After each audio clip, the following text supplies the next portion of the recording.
Graça e paz, irmãos. Irmãos, eu gostaria de estar aqui conversando com os irmãos, explicando um pouco, como nós vamos falar de política, cristianismo, política e escatologia. Primeiro, nós teremos que entender um pouco da questão histórica e cultural, para daí então compreender do ponto de vista escatológico.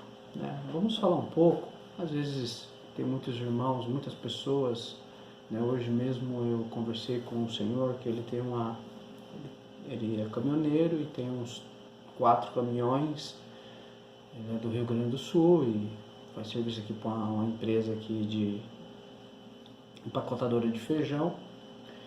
E a gente conversou um pouco, ele me fez algumas perguntas em relação à diferença entre esquerda e direita, o que diferencia a direita e a esquerda, Eu já conversei com algumas pessoas que são também cristãos, inclusive da Assembleia, e que defende pautas progressistas, pautas de esquerda, ou ainda que não defenda as pautas de esquerda, defende o partido que representa a esquerda hoje no Brasil, que é o PT.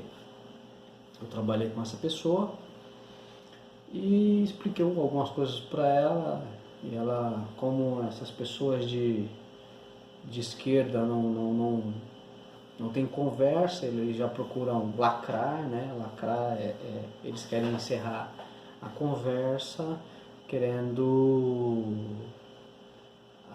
sair por cima da situação, Então, ele chegou e falou que eu era fascista, ele não entende nem o conceito de fascismo, Então, mas para essas pessoas, qualquer pessoa que for contra as suas ideias de mundo, você é um fascista. Se você é contra a esquerda e o que a esquerda prega, você é fascista.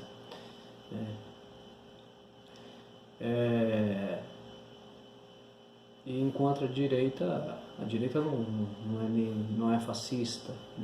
O fascismo é tudo para o Estado, pelo Estado e com o Estado. E os conservadores, nós de direita, nós entendemos que quanto mais Estado, pior. Nós somos liberais, nós queremos a abertura do mercado, e não o Estado sendo a mãe provedora de todas as coisas, como tem acontecido no Brasil e como o socialismo prega no mundo todo. Mas nós não vamos entrar especificamente dentro do conceito político, para não estender muito. Vamos falar um pouco mais da questão histórica, para daí então poder entrar na parte que nos interessa, que é a escatologia. Bem, para a gente, resumindo, o pensamento da progressista e o pensamento do conservador. O pensamento progressista, ele é pautado em algumas ideias, Então, no início, não tinha esse nome progressista. Depois que surge esse nome, primeiro nós temos o comunismo raiz, que é ali fundado por Karl Marx, que idealiza uma sociedade perfeita, uma sociedade próspera, uma sociedade perfeita na mente dele. Então, nessa sociedade perfeita não existe patrão, não existe grandes indústrias, grandes empresas, existe o trabalhador, e onde toda a renda é distribuída de forma igualitária para toda a população. E quem é provedor disso tudo é justamente o Estado. Então, o pensamento fascista, na verdade, ele é o pensamento de esquerda. Então, onde o Estado ele é totalmente centralizador de todo o poder, é totalitário, o Estado ele vai fazer essa intermediação, né? Então tudo vai ser para o Estado e o Estado vai cuidar de fazer uma distribuição igualitária entre todos os cidadãos. Em teoria isso é muito bonito, só que na prática não funciona assim. Não funciona porque existem alguns fatores dentro do próprio ser humano que impede que tais atos sejam promovidos, né? Coisas que as pessoas da esquerda não entendem, né? E eles não acreditam, são coisas que o conservador entende, aceita e crê, né? E uma dessas questões é a questão de que o homem ele é um ser corrompido, né? A esquerda diz que o homem ele é corrompido pela sociedade, sendo que os conservadores de direita entendem que o homem é corrompido e não ele se torna corrompido. Então há uma diferença entre o pensamento de esquerda e de direita, né? Então não é a sociedade que corrompe o homem. Então o homem já nasce corrompido, como a palavra de Deus ensina, a Bíblia ensina, né? E por esse motivo o socialismo nunca deu certo em lugar nenhum do mundo. Por quê? Porque se avança na primeira etapa do socialismo, que é a tomada do poder. Então quando se tem um Estado totalitário, ditatorial, onde todo o poder emana do Estado, o Estado é a mãe de todos e de tudo, e essa concentração de poder na mãos de homens corrompidos, não corrompidos porque têm o poder, mas são corrompidos porque nasce já em corrupção, como a Bíblia ensina. Esses indivíduos tendem a escravizar o seu próprio povo, né? Tem alguns favorecidos, o das castas nobres ali, principalmente os grandes generais, como acontece na Coreia do Norte. Na Venezuela agora nós estamos vendo isso, né? Porque sem o apoio do exército eles não conseguem a implementação do socialismo. E algumas minorias e alguns grupos seletivos que detêm o monopólio ali das riquezas daquela nação socialista, enquanto a maior parte da população verdadeiramente são iguais, no mesmo nível. Só que o problema é que eles nivelam o povo na linha da pobreza e da miséria, né? Hoje em dia a melhor forma continua sendo o capitalismo, não adianta, né? Não estou dizendo que ele é o ideário de mundo. Nós não cremos nisso. Os conservadores não creem nesse pensamento de mundo ideal, né? Mas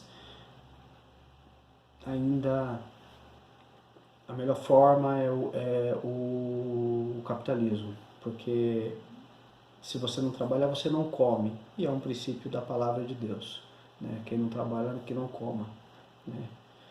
Então, o socialismo vê da forma diferente, vê que o homem ele se corrompe e já não nasce corrompido já desde a sua formação, né? E esse pensamento, né, faz com que, então, Karl Marx, né, voltando ao tema, Karl Marx ele vai idealizar um mundo perfeito, onde o Estado é provedor de todas as coisas, né?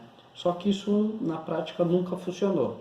É muito bonito em livros, você lê o Karl Marx, você lê o Mao Tse Tung, se você for de uma família pobre, de uma pessoa sofrida, facilmente você é atraído pelo discurso da esquerda, né? Se você é negro, se você é pobre, se você mora em lugares periféricos, facilmente você vai aderir ao discurso da esquerda, porque aparentemente é um discurso muito justo, né? Muito justo, é um discurso muito justo, só que é só aparentemente. O que o comunismo tem feito durante a sua história é disseminar ódio, matança, genocídios e miséria e pobreza. Essa é a realidade, isso não é conto, isso é realidade.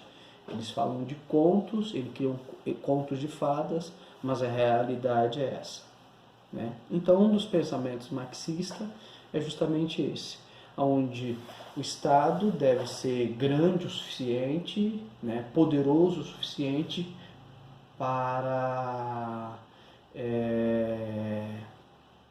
poder fazer justiça, né, distribuindo de forma justa todas as riquezas, para que não haja ricos e pobres, né, pessoas mais ricas e pessoas pobres. Então, isso não funciona na prática, né? O que funciona na prática, se para um país ser rico, precisa gerar emprego, gerar renda, gerar economia, transformar, agregar valores em matéria-prima. É isso que gera riquezas no país.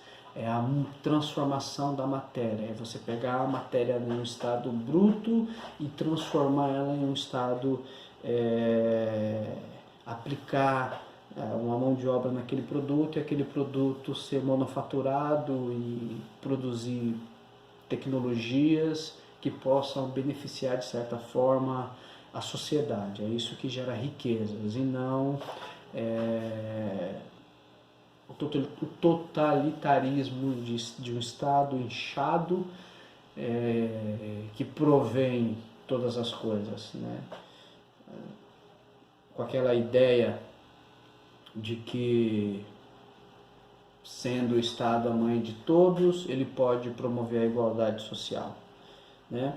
O Estado ele tem o seu dever, ele tem a sua função, o Estado tem o seu peso, mas toda vez que o Estado interfere no mercado querendo promover alguma coisa, ele comete injustiça, porque ele intervém aqui para facilitar ou para ajudar um outro grupo. Então o Estado tem que ser neutro nessas coisas. É nisso que o conservador acredita, é nisso que os liberais, né, da economia mais liberal acreditam. Tá bom, irmãos? Nós vamos falar um pouco sobre alguns temas sobre política e economia, para daí então a gente poder estar entendendo melhor, né, as coisas. É bom também para que os irmãos possam ser cada vez mais politizados. É importante, né? Nós temos que fazer o nosso papel de cidadão, porque todas essas coisas afetam a nossa vida diretamente. Nós somos afetados pela política, né? Culturalmente, economicamente, moralmente, financeiramente, e de forma até mesmo na área da saúde e segurança também. Então, em todos os meios sociais, nós somos afetados pela política. E cabe a nós, cristãos também, fazer parte dessa... Não cremos no mundo perfeito, mas na medida que nós ainda temos liberdade, nós temos que preservá-las e usar os mecanismos democráticos que nós ainda temos no nosso país. Tá bom, irmãos? Graça e paz aos irmãos. Deus abençoe.